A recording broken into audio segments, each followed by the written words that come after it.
పరిశుద్ధ గ్రంథం బైబిల్లో నుంచి దేవుని వాక్య భాగాన్ని చదువుకుందాం. మత్తయి సువార్త 26వ అధ్యాయం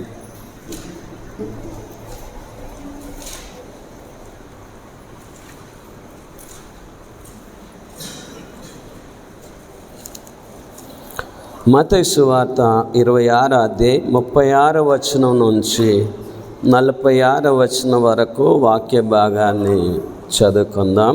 ఈ శుభ సందర్భంలో దేవుని వాక్య భాగము మత్తయి సువార్త 26వ అధ్యాయం 36వ వచనం నుంచి 46వ వచనం వరకు వాక్య భాగాన్ని చదువుకుందాం.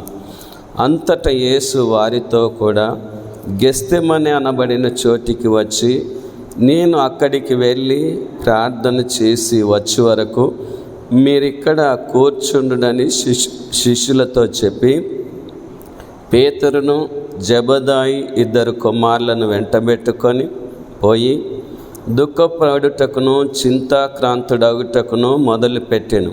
అప్పుడు యేసు, మరణమగునంతగా నా ప్రాణము బహుదుఃఖములో మునిగి ఉన్నది. మీరు ఇక్కడ నిలిచి నాతో కూడా మెలకుగా ఉండుడని వారితో చెప్పి కొంత దూరం వెళ్ళి సాగిలపడి, నా తండ్రి, సాధ్యమైతే ఈ గిన్నె నా యొద్ద నుండి తొలగిపోనిము, అయినను నా ఇష్ట ప్రకారము కాదు, నీ చిత్త ప్రకారమే కానిమ్మని ప్రార్థించాను. ఆయన మరలా శిష్యుల యొద్దకు వచ్చి వారు నిద్రించుట చూచి, ఒక గడియ అయినను నాతో కూడా మేలుకొని ఉండలేరా? మీరు శోధనలో ప్రవేశించుకున్నట్లు మెలకువ ఉండి ప్రార్థన చేయుడి. ఆత్మ సిద్ధమే కానీ శరీరము బలహీనమని పేతురుతో చెప్పి మరలా 2వ మారు వెళ్ళి, నా తండ్రి, నేను దీనిని త్రాగుతూనే గాని ఇది నా యొద్ద నుండి తొలగిపోవట సాధ్యము కాని ఎడల నీ చిత్తమే సిద్ధించుగాకని ప్రార్థించి తిరిగి వచ్చి వారు మరలా నిద్రించుట చూచెను. ఎలాగనగా వారి కన్నులు భారముగా ఉండెను. ఆయన వారిని మరలా విడిచి వెళ్ళి ఆ మాటలే చెప్పుచు 3వ మారు ప్రార్థన చేశాను. అప్పుడు ఆయన తన శిష్యుల యొద్దకు వచ్చి, ఇక నిద్రపోయి అలసట తీర్చుకొనుడి. ఇదిగో ఆ గడియ వచ్చి ఉన్నది, మనుష్య కుమారుడు పాపుల చేతికి అప్పగింపబడుచున్నాడు.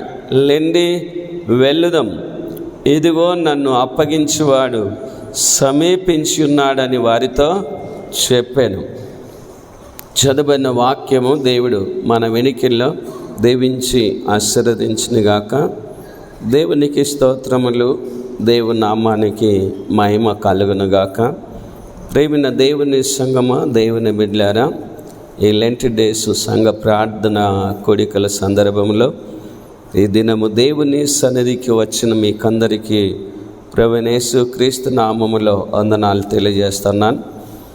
ఈ రీతిగా లెంట్ డేస్ సంఘ ప్రార్థన కోడికలో పాలు పంపులు పొందేదానికి దేవుని పరిశుద్ధ ఆలయములో, ఆయన పరిశుద్ధమైన నామములో, ఆయన పరిశుద్ధ పాద సన్నిధిలో సంఘముగా సావాసముగా కూడుకునేదానికి దేవుడిచ్చినటువంటి గొప్ప అవకాశాన్ని బట్టి దేవునికి స్తోత్రములు. కొన్ని నిమిషాలు దేవుని వాక్యం మీద దృష్టి పెడదాం. దేవుని వాక్యం మనము కొన్ని నిమిషాలు ధ్యానించుకుందాం. పరిశుద్ధ గ్రంథం బైబిల్లో నుంచి మత్తయి సువార్త 26వ అధ్యాయం 36వ వచనం నుంచి 46వ వచనం వరకు యేసు ప్రభు గెత్సేమనే తోటలో వేదన పడి ప్రార్థించడం చూస్తాం. ఏం చేయడం చూస్తాం? వేదనతో కూడిన ప్రార్థన యేసయ్య ఎక్కడ చేశాడు? గెత్సేమనే తోటలో. గెత్సేమనే తోటకు దగ్గర ఒలివల కొండ ఉంటుంది. వీటికి దగ్గర కేద్రోను వాగు ఉంటుంది.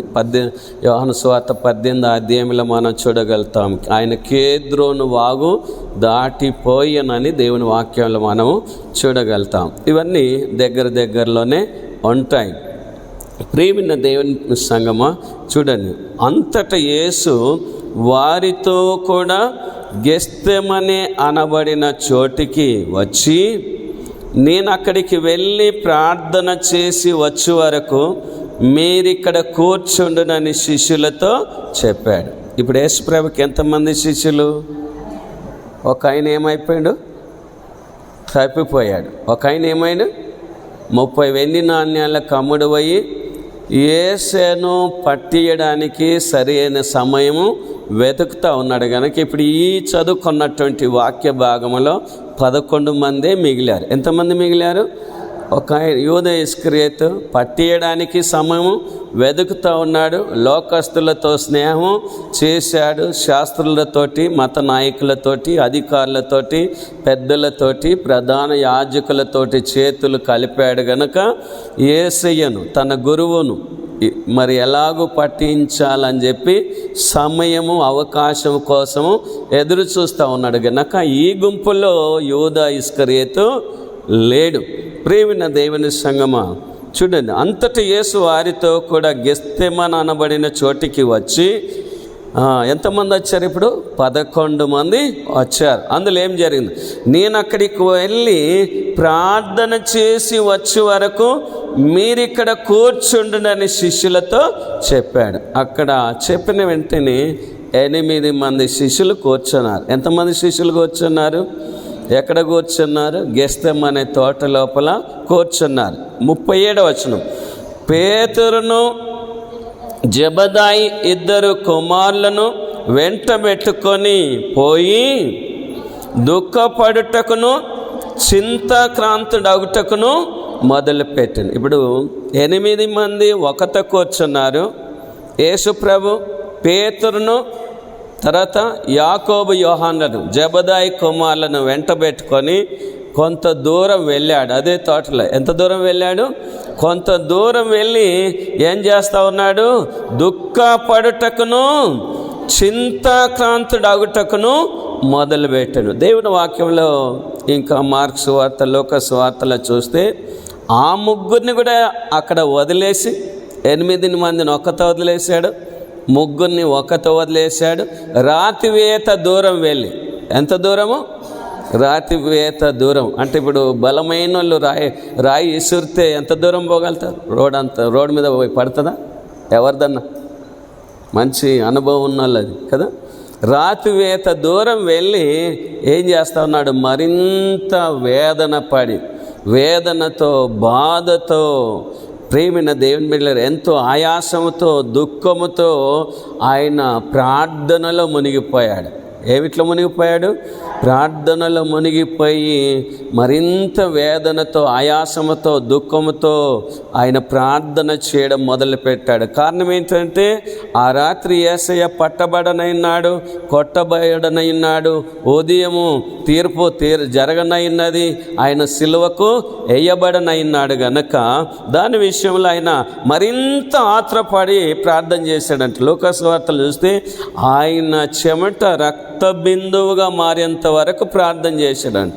అంత టెన్షన్ పెరిగిపోయింది, అంత టెన్షను, ఆయాసమైన లోపల పెరిగిపోయింది. ప్రేమైన దేవుని బిడ్డలారా, దుఃఖపడుటకును చింతాక్రాంతుడగుటను మొదలుపెట్టెను. అప్పుడు యేసు, మరణమగునంతగా నా ప్రాణము బహు దుఃఖములో మునిగి ఉన్నది, మీరిక్కడ నిలిచి నాతో కూడా మెలకువగుండుడని వారితో చెప్పాడు. ఆయన ప్రాణము దుఃఖముతో మునిగిపోవడం వేరు, దుఃఖముతో మునిగిపోవడం వేరు. ఆయన ప్రాణము దుఃఖముతో మునిగిపోయింది కనుక ఇప్పుడు ఆయనను ఆదరించేవాళ్ళు, ఆయనను ధైర్యపరిచేవాళ్ళు, ఆయనను ఓదార్చేవాళ్ళు, ఆయనను బలపరిచేవాళ్ళు ఇప్పుడు ఎవ్వరూ లేరు. శిష్యులకు యేసును ఆదరించడానికి, బలపరచడానికి, ఓదార్చడానికి అంత సామర్థ్యం వాళ్ళ దగ్గర లేదు. చూడండి, అందుకంటాడు, నా ప్రాణం దుఃఖములో మునిగినది, మీరిక్కడ నిలిచి నాతో కూడా మెలకువగుండుడని వారితో చెప్పారు. యేసయ్య ఏం చెప్పాడు? నిద్రపోండి అన్నాడా? మెలకువగుండు అని చెప్పాడు. ఆనాడైనా ఈనాడైనా ప్రేమిన దేవుని బిడ్డలారా, అన్నిటి అంత సమీపించినది గనక మీరు స్వస్థ బుద్ధి గలవారై, ఏ బుద్ధి గలవారై? స్వస్థ బుద్ధి గలవారై ప్రార్థనలు చేయడానికి మెలకువ ఉండాలి. ఏం చేయడానికి? ప్రేమిన దేవుని సంఘము, నేటి క్రైస్తవ సంఘములో ప్రార్థనలు చేయడానికి మెలకుగుండే క్రైస్తవులు దేవునికి కావాలి. ఎవరు కావాలి? ప్రార్థనలు చేయడానికి మెలకుగుండే క్రైస్తవులు, మెలకుగుండి ప్రార్థన చేసే క్రైస్తవులు నేటి సంఘంలో దేవునికి కావాలా కదా. యుద్ధము, దేశం మీద దేశం, రాజ్యం మీద రాజ్యం. ఇంకా చూసినట్లయితే మూడో ప్రపంచ యుద్ధం. ఏ ప్రపంచ యుద్ధం? మూడో ప్రపంచ యుద్ధం. అన్ని దేశాలు ఎక్కువ శాతము యుద్ధానికి కాలు దూవుతున్నాయి. అన్ని దేశాలు ఇప్పుడు గరమై దేనికి కాలు దూవుతున్నాయి? యుద్ధముకు కాలు దూవుతున్నాయి. మేమేం తక్కువనంటే మేమేం తక్కువనని చెప్పి. ఇట్లాంటి దుర్దినాల్లో, చెడ్డ దినాల్లో, కడవరి దినాల్లో, భయంకరమైన దినాల్లో ఉంటా ఉన్నాము గనక బహుజాగ్రత్తగా ప్రేమిన దేవుని బిడ్డలారా, ఇవన్నిటిని తప్పించుకోవడానికి మనం మెలకుగుండి ఏం చేయాలి?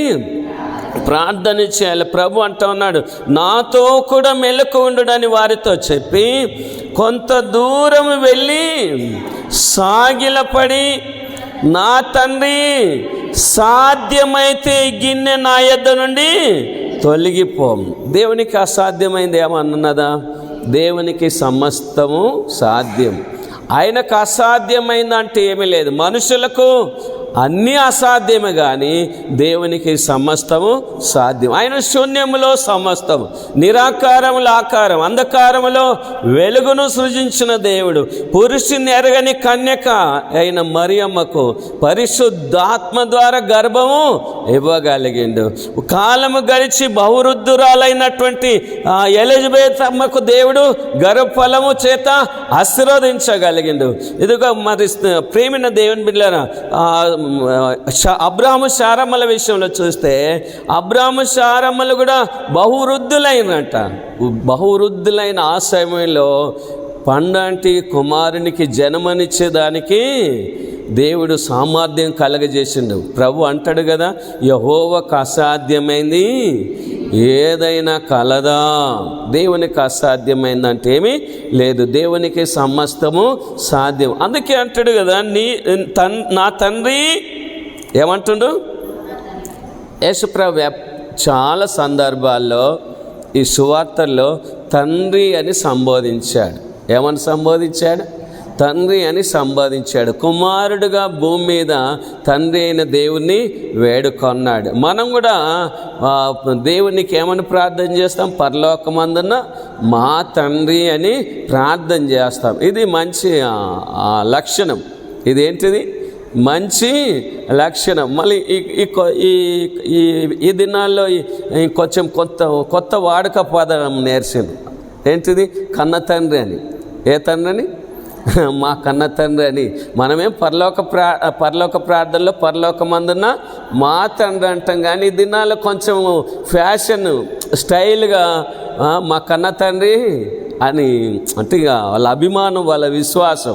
సరే, వాడుక పదం అది. ప్రియమైన దేవుని బిడ్డలారా, ఇక్కడ ప్రభు నా తండ్రి సాధ్యమైతే ఈ గిన్నె నా యొద్ద నుండి తొలగిపోనిము. ఇది దేవుని ఉగ్రత పాత్రను సూచిస్తూ ఉంది. ఏది? దేవుని ఉగ్రత పాత్రను సూచిస్తూ ఉంది. ప్రియమైన దేవుని బిడ్డలారా, అంటే మానవుల పాప పరిహారము కోసము యేసయ్య దేవుని ఉగ్రతకు గురయ్యాడు. దేనికి గురయ్యాడు? దేవుని ఉగ్రతకు, దేవుని కోపముకు గురి కావాల్సి వచ్చాడు. అంటే మనకు రావాల్సిన పాప శిక్ష యావత్తు తన మీద వేసుకునే దానికి సిద్ధపడతా ఉన్నాడు. అందుకే నా తండ్రి సాధ్యమైతే ఈ గిన్నె నా యొద్ద నుండి తొలగిపోనిము, అయినను నా ఇష్ట ప్రకారము కాదు, నీ చిత్త ప్రకారమే కానిమని ప్రార్థన చేస్తుంది. యేసు ఎంత మంచోడు. నీ చిత్తమైతే సాధ్యం, నీకు సమస్తం సాధ్యము గనక నీ చిత్తమైతే ఈ గిన్నె నా యొద్ద నుండి తొలగింపోని. ఇంకా నువ్వు వేరే మార్గం ఏదైనా చేయగలుగుతావు. ఇశ్రాయేలును ఐగుప్తు దేశంలో నుంచి బయలుదేరినప్పుడు ముందు ఎర్ర సముద్రం, వెనుక ఫరో సైన్యము, చుట్టూ అరణ్యము చుట్టుముట్టినప్పుడు వాళ్లకు త్రోవ లేని పరిస్థితిలో, మార్గము లేని పరిస్థితిలో దేవుడు ఏం చేసిండు? సముద్రములో మార్గం ఏర్పాటు చేసి నడిపించింది కదా. దేవునికి సమస్తం సాధ్యమే. అయితే తండ్రి, నీకు సమస్తము సాధ్యము, నీ చిత్తమైతే ఈ గిన్నె నా యొద్ద నుండి తొలగిపోనిమ్మని అడుకుంటా ఉన్నాడు. కానీ అయినా నేనేమి ఎక్కువ బలవంతము, నీ చిత్తమైతే నీ గిన్నె నా యొద్ద నుండి తొలగిపోనిము. కొన్నిసార్లు దేవుడైన యెహోవా, తండ్రి అయిన దేవుడు యేసయ్య ప్రార్థనను విన్నాడు కానీ అంగీకరించలేదు. ఎవరి ప్రార్థన? యేసయ్య ప్రార్థనను వినడానికి విన్నాడు కానీ అంగీకరించలేదు. కారణం ఏంటిది? ఆయన లోక పాపమును మోసుకొని పోయే దేవుని గొర్రెపిల్ల గనక పాప భారమును మోసుకొని పోవాలి, సిలువను మోసుకొని పోవాలి, కల్వరి కొండ వరకు మొయ్యాలి. ఎక్కడ చావాలైనా? సిలువలో చావాలి, అంతే. అది దేవుని నియమం, దేవుని సంకల్పం, దేవుని ఏర్పాటు, దేవుని ప్రణాళిక. ఇంకా దాన్ని రద్దు చేసేదానికి వీలు లేదు. గనక అడిగాడు. పద్ధతి ప్రకారం అయితే, తండ్రి నీకు సమస్తము సాధ్యము కనుక నీ చిత్తమైతే ఈ గిన్నె నా యొద్ద నుండి తొలగిపోనిమ్ము అని అన్నాడు. కానీ ధైర్యం చేసి అడగగలిగిన కానీ తండ్రి యాక్సెప్ట్ చేయలేదు. ఎందుకంటే అతడు నలగగొట్టబడుట తండ్రికి ఇష్టమైంది. మనం రక్షింపబడుట దేవుని కృప, దేవుని ప్రేమ, యేసయ్య బలియాగం ద్వారా. చూడు, నీ చిత్త ప్రకారమే కానిమని ప్రార్థించాను.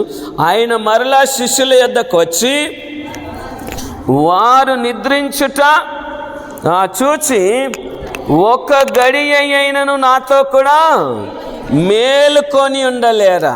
యేసయ్య బతిమలాడుతూ ఉన్నాడు. ఏమని?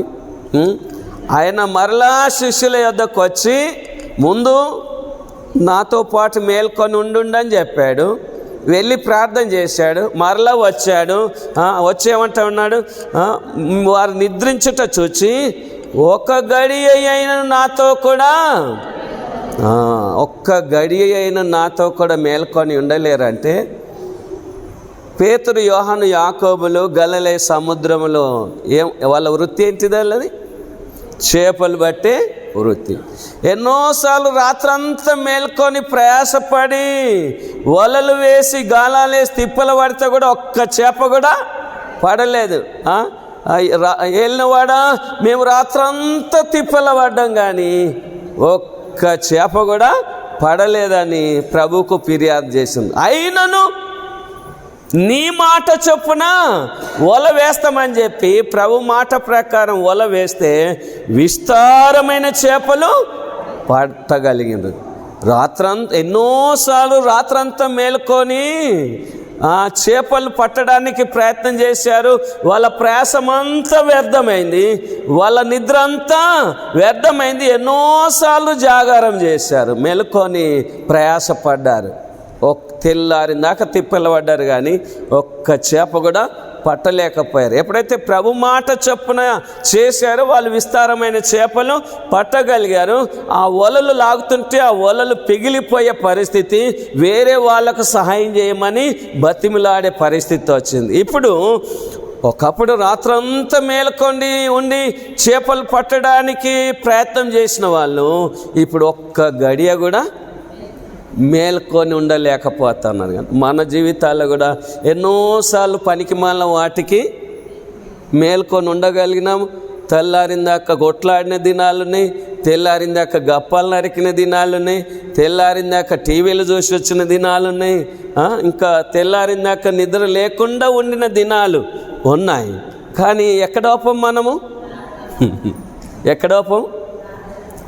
వేరే వాటికైతే తెల్లారిందాక ఓపగలుగుతాం కానీ మనం ఓపని విషయం ఏదంటే, మనం ఓపని విషయం ఏది కదా? అవునా కదా? దానికి మనము ఎన్నో కండిషన్ తీసుకొచ్చి గింత దాకానే చేయిస్తారంట. ఎంత దాకా?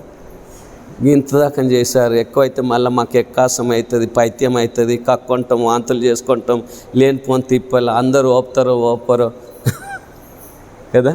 ప్రేమిన దేవుని బిడ్డలు, ఇప్పుడు యేసయ్య కూడా బతిమలాడుతూ ఉన్నాడు ఏమని, ఒక్క గడియ నాతో కూడా మేలుకొని ఉండలేరా? మీరు శోధనలో ప్రవేశించుకున్నట్లు మెలకువ ఉండి ప్రార్థన చెయ్యుడి.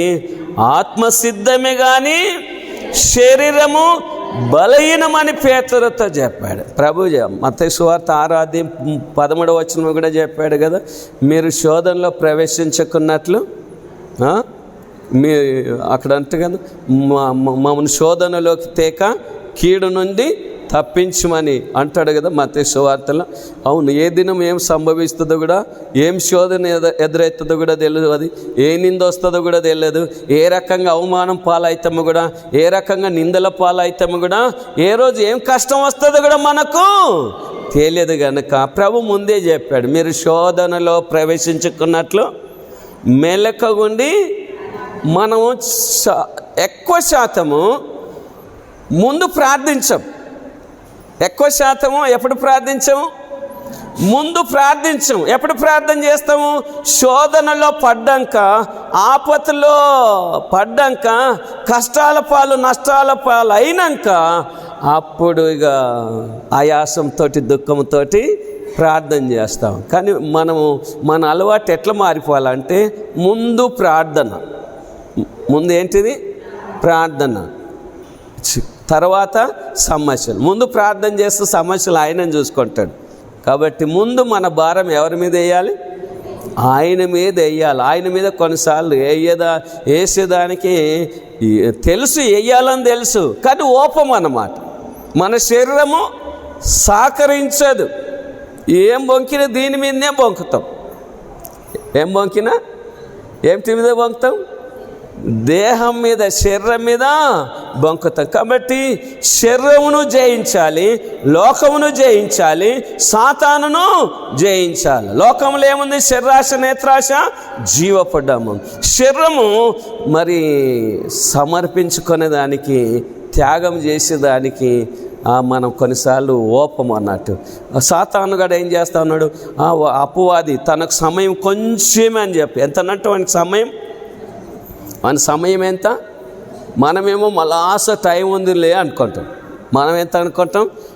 బోలేడంత టైం ఉంది, మలాస టైం ఉందని చెప్పి మనం అనుకుంటాం. కానీ వాడేమనుకుంటుండంటే అపవాది తనకు సమయం కొంచెమే అని చెప్పి, ఎంతనంటే వాని సమయం కొంచెం అని చెప్పి వాడు చాలా ఫాస్ట్గా, వేగంగా పని చేస్తూ ఉన్నాడు. ప్రేమిన దేవుని బిడ్డ చూడండి, ప్రకటన గ్రంథము 12:12 ప్రకటన గ్రంథము 12:12 తీస్తున్నాను.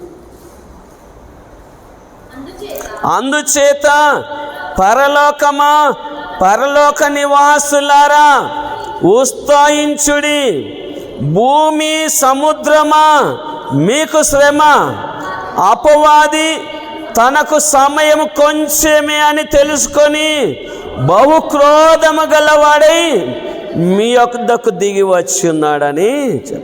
వానికి సమయం కొంచెం అని చెప్పి వేగంగా పనిచేస్తే, మనకు మలాస టైం ఉందని చెప్పి నిదానం పనిచేస్తాం, నత్త నడకలాగా. ఏ నడకలాగా?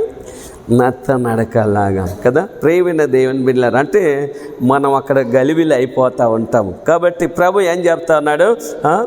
మీరు శోధనలో ప్రవేశించుకున్నట్లు మెలకువ ఉండి ప్రార్థన చేయడి, ఆత్మసిద్ధమే కానీ శరీరము బలహీనమని పేతురుతో చెప్పాను. ప్రియమైన దేవుని బిడ్డలారా, కొన్నిసార్లు ఎక్కువ శాతము మనం శరీరాశలకు లోనయ్యో, శరీరాశలకు, శరీర కోరికలకు బానిసలమయ్యో, శరీరాన్ని తగు రీతిగా దేవునికి బెండు కానీయం.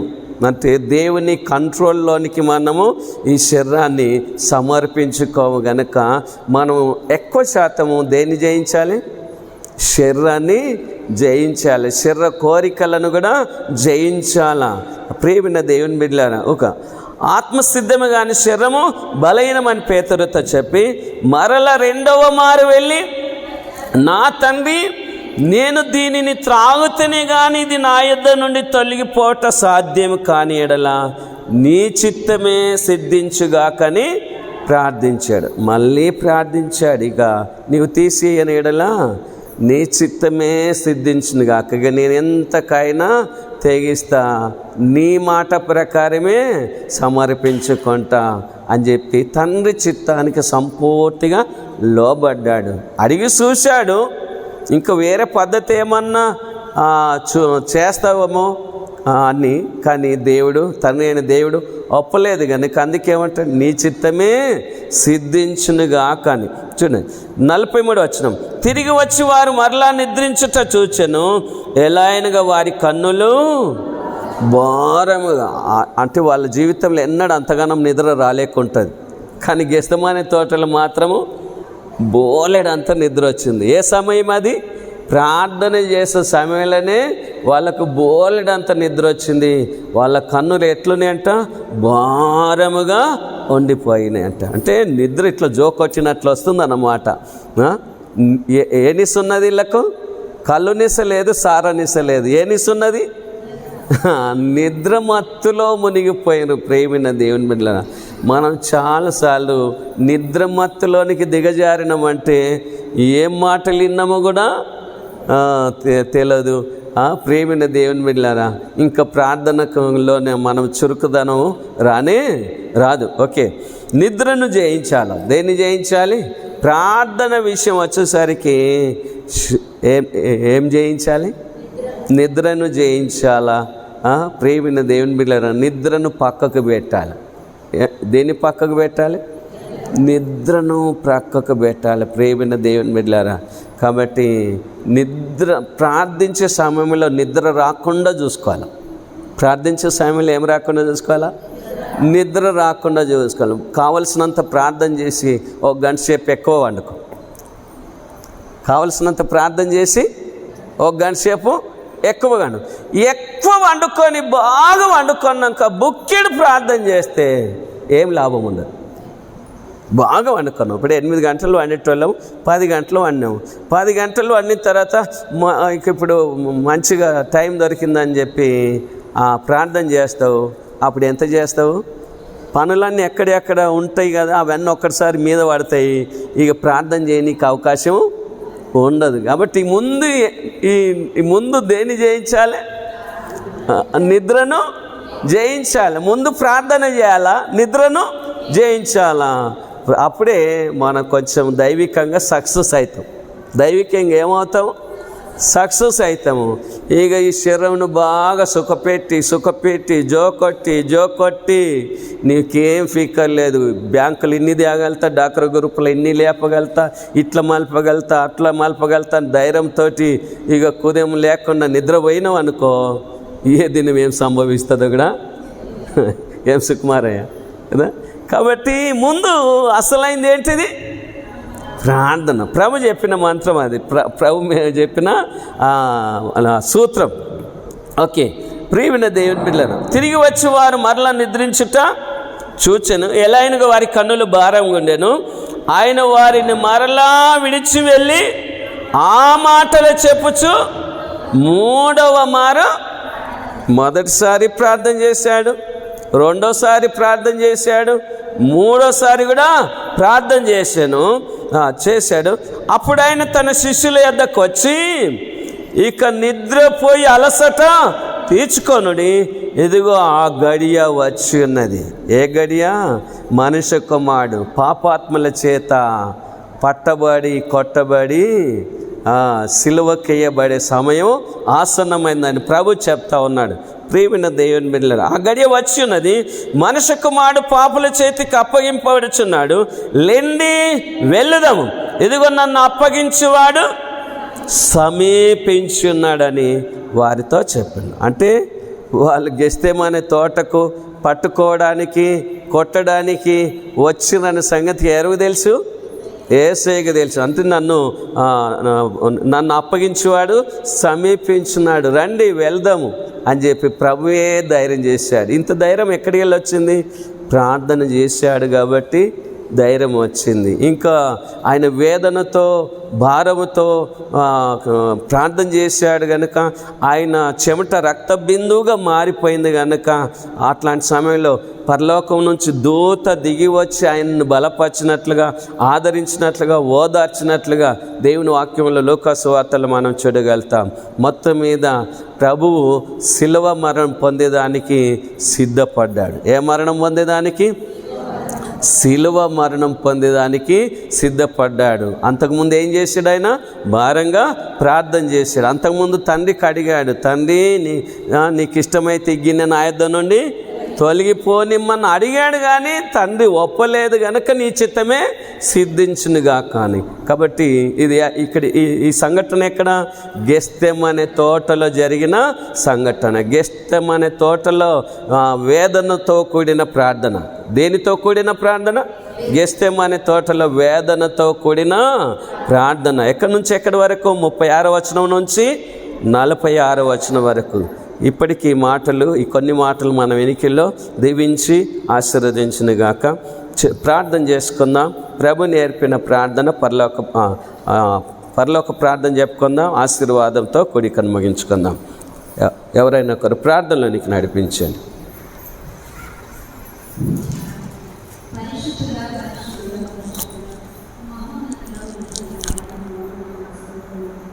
మందున మా తండ్రి, నీ నామం పరిశుద్ధపరచబడుగాక, నీ రాజ్యం వచ్చుగాక, నీ చిత్తం పరలోకమందు ఎలాగో అలాగే భూమి యందు నెరవేరునుగాక. మాకు కావలసిన అందినారం నేడు మాకు దయచి, మా రుణస్థులు మేము క్షమించు ప్రకారం మా రుణములు క్షమించు, మమ్మల్ని శోధనలెక్కే కాకిని తప్పించు. ఎందుకంటే రాజ్యం, బలం, మహిమ నిరంతరం నీవైనావు స్వామి. ఆమేన్. ఇప్పుడు మన తండ్రిని దేవుని ప్రేమయు ప్రభువైన యేసుక్రీస్తు కృపయు పరిశుద్ధాత్మిక అన్యోన్య సహవాసం త్రియేక దేవుని ఆశీర్వాదం కూడి వచ్చిన మనకందరికీ సంఘం అంతటితోనూ ఇప్పుడు నెలప్పును సదాకాలం తోడైనగాక. ఆమేన్.